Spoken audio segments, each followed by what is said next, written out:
I heard about the film and had seen the film, the original version, years ago, and could vaguely remember it, and remembered sort of liking the idea of it, and then read the script and just loved the script. You know, it was a great character. There was a bunch of different levels and things going on, and you know, for me it was a story about brothers and friends and family, and you know, I've got two brothers, so it was sort of a something that I could draw from in that experience.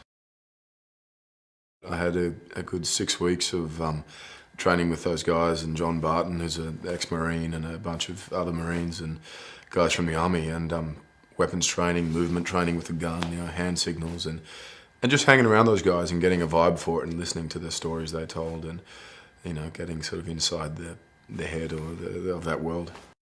More important than anything, that was what we got from it, was the sort of individual relationships we got with each other and as a group.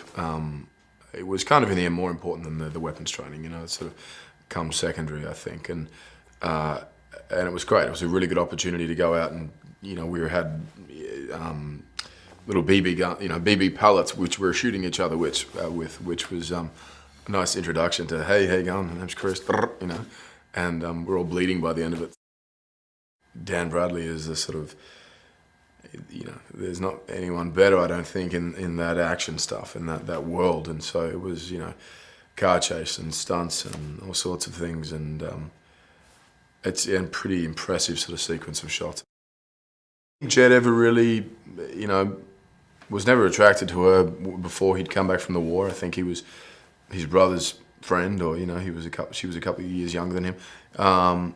Knew who she was, but when he comes back from the war 6 years later, she's grown up into this beautiful woman, and all of a sudden he's like, wow, I didn't remember you looking like that. And so that the very first scene, they sort of, there's obvious chemistry which kicks off, and then throughout the film they become closer and closer. And I think she's a little older than most of the other kids, so they form that bond, and I think he leans to her for support through a lot of this, and vice versa.